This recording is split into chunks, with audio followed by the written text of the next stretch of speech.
हाँ, hello guys, मैं आपकी राधा आपकी श्री शक्ति चैनल से। तो जैसे कि हम लोग यूपी टीजीटी पीजीटी के प्रिपरेशन में आगे बढ़ रहे हैं। आज हम लोग अपना टॉपिक पढ़ते हैं क्रिया। आज मैंने अपने बच्चे की बुक से क्रिया टॉपिक का देखा है। मैंने कहा सकर्मक और अकर्मक क्रियाएँ बहुत एग्ज़ाम में पूछी जाती हैं, तो इसमें थोड़ा ईजी वे में दिया है। तो चलिए पढ़ते हैं अपना टॉपिक क्रिया। जैसे कि आज ये तो हम लोग गए जानते ही हैं कि क्रिया क्या होती है। वे शब्द जिनसे किसी कार्य के करने या होने का बोध हो वो क्रिया कहलाते हैं। अब हम लोग के आते हैं इधर एग्ज़ाम में हम लोगों से पूछी जाती हैं अकर्मक और सकर्मक क्रियाएं। देखिए यही चीज़ें हम लोग आगे तक बड़े होकर पढ़ते रहते हैं, लेकिन कन्फ्यूज़न में भूल जाते हैं क्योंकि ये शब्द ऐसे होते ही हैं और ज़रा से कन्फ्यूज़न में एक मार्क्स पे फाइट होती है। तो जब अगर ऐसे क्वेश्चन गलत हो जाते हैं तो बड़ा दुख होता है। तो इनका यही तरीका है कि हम इनको सरल भाषा में समझें और अपने माइंड में सेट करें, बार बार पढ़ें। जैसे कि इसमें बताया गया है क्रिया के भेद। क्रिया दो प्रकार की होती है। अकर्मक क्रिया अकर्मक आ मतलब बिना और कर्मक मतलब कर्म के, बिना कर्म के, यानी जिस क्रिया का फल कर्म पर ना पड़कर कर्ता पर पड़े उसे क्या कहते हैं? अकर्मक क्रिया कहते हैं। मतलब इसका फल कर्म पर न पड़कर कर्ता पर पड़े, इस पर पड़े, हमारे कर्ता पर पड़े, क्रिया का फल कर्ता पर पड़े तो वो क्या होती है? अकर्मक। क्या होती है? अकर्मक क्रिया। जैसे कि दिव्यांश आउट हो गया, तो कौन आउट हो गया भाई? दिव्यांश। तो इसमें क्रिया का फल कर्म पर ना पड़कर किस पे पड़ रहा है? कर्ता पर। हमारा कर्ता कौन है? दिव्यांश। अब इधर हम लोग देखते हैं काव्या हंस रही है, तो भाई कौन हंस रहा है? काव्या हंस रही है। तो इसमें कर्ता पे फल पड़ा ना, कर्ता के बारे में बताया जा रहा है। तो हंसने का फल किस पे पड़ा? कर्ता पे, यानी कि हमारी काव्या पे।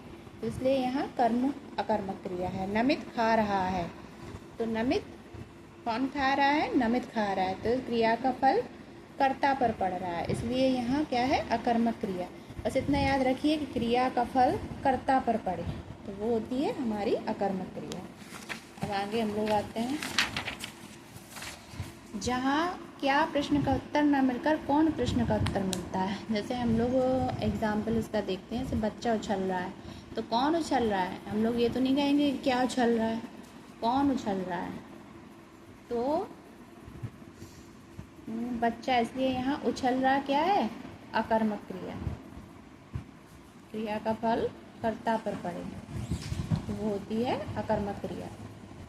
बस इतना सा याद रखना है, क्रिया का फल कर्ता पर पड़े। और अगर ये याद नहीं होता तो आप ऐसे वो छोटी सी स्लिप बना के आप अपना जहाँ रसोई में या जहाँ भी काम करती हैं वहाँ चिपका दीजिए। आपकी बार बार नज़र पड़ेगी तो चीज़ें दिमाग से नहीं निकलेंगी। मैंने ये देखा टीजीटी के एग्ज़ाम में बहुत से मैंने ऐसे स्लिप्स लगाई थी अपनी टेबल के पास, अपनी किचन में, तो उससे बार बार जब नज़र उसी चीज़ पे जाती है तो वो चीज़ हमारा दिमाग भूलता नहीं है।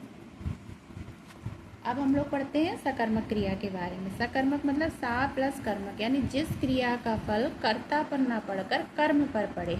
उसमें हमारा क्रिया का फल किस पे पड़ रहा था? कर्ता पर, इसलिए वो थी अकर्मक क्रिया। अब इसमें कर्म पर पड़े, किस पे पड़े? कर्म पर, तो वो क्या होती है? सकर्मक क्रिया। जैसे अक्षय ने आइसक्रीम खाई, मामा ने जूस पिया, पिताजी सब्जी लेकर आए। तो कर्म का पता लगाने के लिए क्रिया के साथ क्या लगाकर प्रश्न करने पर जो उत्तर प्राप्त होता है वही कर्म होता है। जैसे अक्षय ने क्या खाया? खाई है, आइसक्रीम खाई, है ना। तो जिस क्रिया का फल कर्ता पर न पड़कर कर्म पर पड़े, क्या खाई? आइसक्रीम। आइसक्रीम क्या है? कर्म है। जिसमें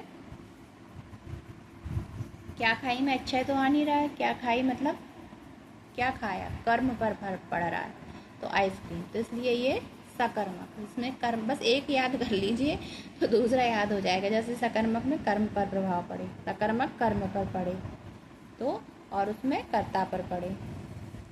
अब मामा जी ने क्या पिया? मामा जी ने क्या पिया भाई? जूस। जूस पिया। और पिताजी क्या लेकर आए? पिताजी सब्जी लेकर आए। क्या लेकर आए? सब्जी। तो इसमें कर्म पर प्रभाव पड़ रहा है, इसलिए ये अकर्मक हमारी सकर्मक क्रिया है। कर्म पर पड़े तो, कर्म पर पड़े तो सकर्मक, और यहाँ हमारा जो लिखा था कर्ता पर पड़े तो अकर्मक, बस इतना सा याद रखिए। अब जैसे कि अब हम लोग थोड़ा नीचे भी पढ़ लेते हैं, बच्चों का ये थोड़ा वो लिखा रहता है, इसको पढ़ने में भी अच्छा लगता है। जिन शब्दों से किसी काम के होने या करने का पता चलता है वो क्रिया होती है। कर्म के आधार पर क्रिया दो प्रकार के भेद होते हैं, अकर्मक और सकर्मक क्रिया। जिन क्रियाओं में कर्म नहीं होता वे अकर्मक क्रिया कहलाती हैं। हाँ, ये भी पॉइंट है, कर्म नहीं होता वे अकर्मक, जिन क्रियाओं में कर्म होता है वो सकर्मक। ये भी दोनों अच्छे पॉइंट हैं, जिनमें कर्म नहीं होता है वो अकर्मक, कर्म होता है वो सकर्मक। इसमें है, था, थी भी क्रिया शब्द, क्रिया के बिना वाक्य अधूरे होते हैं। तो आज मैं आशा करती हूँ कि आप लोगों को समझ में आया होगा। हाँ तो गाइस, आज के लिए इतना ही। बस मैं सोचती हूँ थोड़ा थोड़ा पढ़ाऊँ, लेकिन वो ऐसा रहे कि आप दिमाग में हम लोग के सेट हो जाए। तो चलिए, आज के टॉपिक में इतना ही। अगर आपको अच्छा लगे तो प्लीज़ मेरे चैनल को लाइक और सब्सक्राइब कर लीजिएगा। Bye bye.